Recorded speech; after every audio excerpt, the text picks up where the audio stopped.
SSP Singh. सभापति महोदय, मैं आपका आभार प्रकट करना चाहूँगा कि राष्ट्रपति जी के धन्यवाद प्रस्ताव में मुझे बोलने का अवसर प्रदान किया। मैंने अभी 3 वक्ताओं के भाषण सुने, 2 की पंजाबी बहुत शानदार थी, लेकिन मैटर देश के किसानों को और देश को गुमराह करने वाला था, मान साहब का और बिट्टू भाई का। और एक बहुत अच्छी लाजवाब उर्दू में बोल करके गए हैं, लेकिन फिरका प्रस्त उनका भाषण था। आज मैच फंस गया था अभी 20 मिनट पहले, जब बिट्टू भाई बोल रहे थे तो अनुराग ठाकुर ने पूछा, जब उन्होंने कहा कि देश की मंडियों पर यह कानून लागू हो जाएगा, बहुत सिंपल तरीके से दोनों पंजाबी में ही बात कर रहे थे। अनुराग ठाकुर ने पूछा, एक मंत्री की हैसियत से हम भी पूछ सकते हैं कि कौन से धारा के, कौन से पेज के, कौन से पैराग्राफ में ये लिखा हुआ है कि मंडियों पर यह कानून लागू होगा। सिंपल सवाल, और वो कोई जवाब नहीं दे पाए, फंस गया मैच। और इसी समय पूरा देश देख रहा था, विपक्ष और पक्ष का आज मैच फंसा हुआ था कि ये जो 2 महीने से हो रहा है, आज जवाब आएगा। मुझे दुख के साथ कहना पड़ रहा है कि आज सिद्ध कर दिया कि बिट्टू भाई कि देश को आप भ्रमित कर रहे हैं। किसी भी पैराग्राफ में किसान की मंडी समिति पर यह कानून लागू नहीं होगा, और इस पर आप इतना बौखला गए कि फिर तू तो रात पर आ गए, तो मैच फंसा हुआ था आज। और जैसे वो होता ना, क्रीज में आए या नहीं आए, 10 बार दिखाया जाता है, बागल जी आप ऐसे ही देश देख रहा था। जिस सभापति महोदय ऐसे ही देश देख रहा था, लेकिन आज कांग्रेस और इनके सहयोगी और बिट्टू भाई पूरी तरह आउट हो गए अनुराग ठाकुर की गुगली पर। वो मोहतरम उर्दू में बहुत अच्छा बोल करके गए। उनके अब्बा हुजूर के साथ में 3 बार MP रहा हूं। आज मुझे लग रहा है कि उनकी पढ़ाई पर ऑक्सफोर्ड और हार्वर्ड में किया गया पूरा पैसा बेकार चला गया। जमहूरियत जमहूरियत जमहूरियत, अकलियत अकलियत अकलियत, आइन आइन आइन, जिन्ने लाही जिले लाही जिले लाही। मैं कंडेम कर रहा हूं। जो जमहूरियत की बात कर रहे हैं वो वहां पर बैठे हुए हैं जिन्होंने इमरजेंसी लगाई। वो आइन की बात वो कर रहे हैं जिन्होंने आपातकाल में और ऐसे ऐसे अपने पक्ष में संविधान संशोधन करे हैं वोटों के खातिर। और वो अकलियत की बात कर रहे हैं हाशिमपुरा और मलियाना में जब पुलिस में मेरठ में था, मैंने देखा है। तुमने तो जलते हुए मकानों की कहानी ही सुनी, मेरी इन आंखों ने जलते हुए इंसानों को देखा है। वो वहां पर बैठे हैं और अकलियत की बात कर रहे हैं। इतना खराब फिरका प्रस्त भाषण मैंने कभी नहीं सुना, इतना हार्वर्ड में पढ़ने वाले का।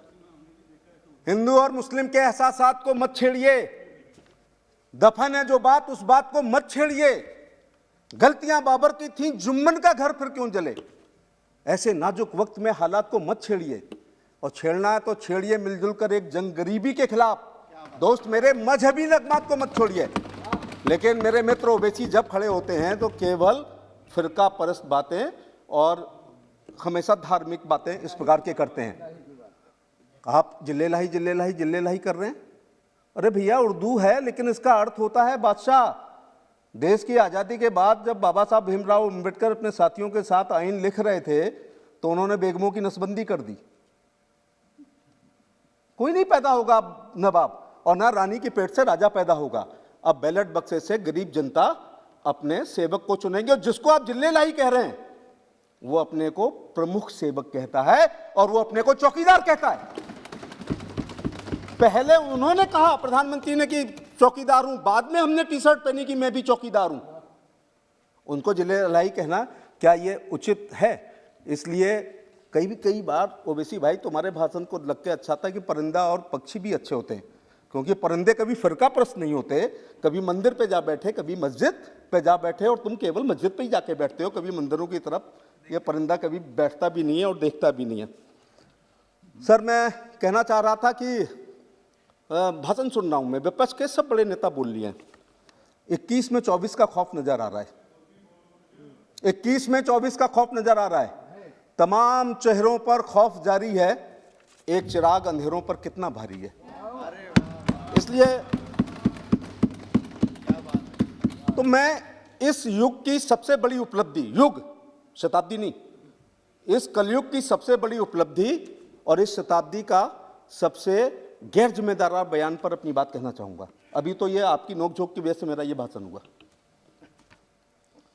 सुना है समुद्र मंथन हुआ था, ऐरावत हाथी निकला था, चेसरवा घोड़ा निकला था, पारिजात का फूल निकला था, कामधेनु गाय निकली थी, विष और अमृत निकला था, निकला होगा। लेकिन इस कलयुग में जब वैश्विक महामारी थी, कोई एक देश की नहीं थी, तो मोदी जी के नेतृत्व में हमारे वैज्ञानिकों ने, हमारे चिकित्सकों ने जो अमृत निकाला है उसका नाम वैक्सीन है, पूरे कलयुग की। लेकिन हमारे मित्र उत्तर प्रदेश के भूतपूर्व मुख्यमंत्री, जिम्मेदार व्यक्ति का इस शताब्दी का सबसे गैर जिम्मेदाराना बयान है, उन्होंने कहा ये भाजपा ही वैक्सीन है, मैं नहीं लगवाऊंगा। अच्छा, डर वाजिब है। अगर ये भाजपा ही वैक्सीन है जैसा उन्होंने कहा, तो अगर वो ये लगवा लेंगे तो अंत्योदय और एकात्म मानववाद की बात न करने लगे। अगर उन्होंने ये वैक्सीन लगवा ली तो एक प्रधान, एक विधान, एक संविधान की बात न करने लगे। अगर वैक्सीन लग गई और ये भाजपा ही है तो 370 और 35A पे कहीं समर्थन न कर दे, CAA की वकालत न करने लगे। और जो प्रधानमंत्री और गृह मंत्री जी ने 3 तलाक समाप्त किया है, कहीं 3 तलाक के पक्ष में ना वैक्सीन के बाद बोलने लगे। अल्पसंख्यकों की तुष्टीकरण ना कहीं समाप्त कर दें, जाति राजनीति कहीं समाप्त ना कर दें। और मुझे तो लगता है कि इसी लोकसभा में वैक्सीन के बाद जब पहली बार आएंगे तो जय श्री राम का नारे से अपना भाषण ना शुरू कर दें। और उससे भी ज्यादा उनको डर लग रहा है कि रामलला के मंदिर का कहीं चेक ना वो काट दें, इसलिए वो इस वैक्सीन को लगाने से मना कर रहे हैं। लेकिन मैं गंभीरता के साथ एक बात कह रहा हूं। बागल जी प्लीज अभी तो शुरू किया सर, तो अभी तो शुरुआत है सर। तो मैं ये कहना चाह रहा था, no more than 20 speakers are more than 20। Leader lead करता है, उनकी भी फॉलोइंग है, उनके कपड़ों की नकल होती है। वो काली जैकेट पहनते हैं तो उनके अनुयायी काली जैकेट पहनते हैं। अगर उन्होंने नहीं लगाई तो क्या आप कभी इस लड़ाई को जीत पाएंगे? अगर एक भी बच्चा पोलियो की वैक्सीन नहीं लगाएगा तो ये संक्रमण होता जाएगा। ऐसे एक भी प्रोटोकॉल के अनुसार जिनको लगनी है, अगर इनकी बात लगा लेंगे तो हम ये लड़ाई हार जाएंगे। इसलिए मैं साथियों कहना चाहूंगा, हाँ आपको भी याद कर लूं, मैं जब छोटा था तो एक नारा सुना था, और वो अनुराग भाई नारा मालूम क्या था? 2 शब्दों के एक नारे ने खेल कर दिया, गरीबी हटाओ। इनकी दादी के जमाने में गरीबी तो नहीं हटी, आप मालदार हो गए। गरीबी आप हटा ही नहीं सकते। 5वीं पीढ़ी है राहुल जी की, जो चांदी की चम्मच लेकर के पैदा हुए हैं। मैं मोतीलाल जी का नाम नहीं ले सकता क्योंकि सदन में जवाहरलाल नेहरू, इंदिरा गांधी, राजीव गांधी 5वीं पीढ़ी है, और 5वीं पीढ़ी बर्बाद भी कर देती है, ऐसा भी कहा जाता है। 5वीं पीढ़ी बर्बाद भी कर देती है। तो आपने कहा गरीबी हटाओ। डल्ला पिलो और एसी पे सोने वाले मुंशी प्रेमचंद की पूछ की रात की कहानी को याद कर सकते हैं, कंठस्थ कर सकते हैं, 90% नंबर ला सकते हैं, लेकिन उसके दर्द और मर्म को वही समझ सकता है जिसने पूछ की रात एक चादर में काटी हो।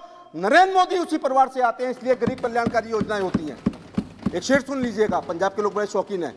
गरीबों का बता देना राहुल जी को, गरीबों का लहू तुम्हारी कारों का डीजल है, और गरीबी मिट जाएगी तो तुम क्या रिक्शा चलाओगे?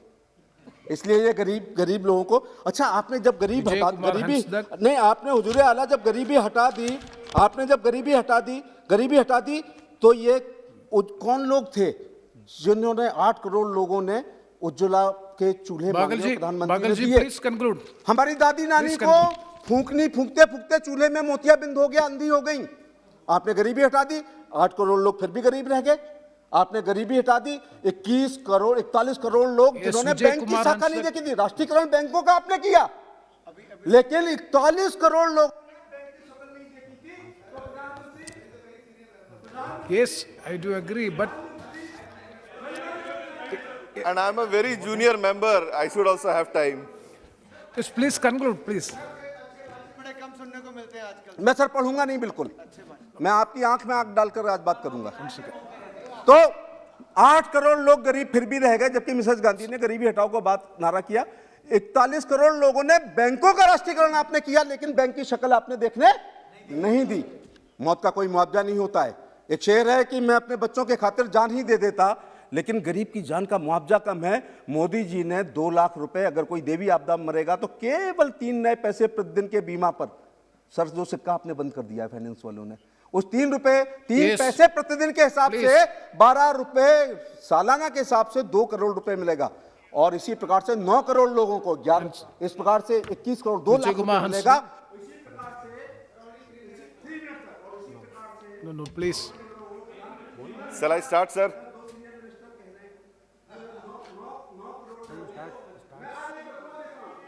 Sir, shall I start? धन्यवाद chairperson. Sir, shall I start or No, no, no, it is not the problem of mic. You conclude karo. It is, please? गांव में सड़क पर शौच करते हुए महिला को किस प्रधानमंत्री ने नहीं देखा? किस एमएलए एमपी ने भागल देखा? जी। धड़कता हुआ दिल होना चाहिए Please, था। please. प्रधानमंत्री ने इन्होंने गरीबी हटा दी, लेकिन 10 करोड़ शौचालय 12,000 की केवल कीमत वाले पर इनने Thank you. गरीबी हटा दी। लेकिन आयुष्मान के लिए 5 लाख रुपए, हम बीमार होते हैं तो काढ़ा पीते हैं, तुलसी पीते हैं, चाय पीते हैं, फिर 20-30 रुपए से इलाज कराते हैं। प्रधानमंत्री, अब गरीब धन के अभाव में कोई नहीं मरेगा। प्रधानमंत्री ने 5 लाख, भैया 5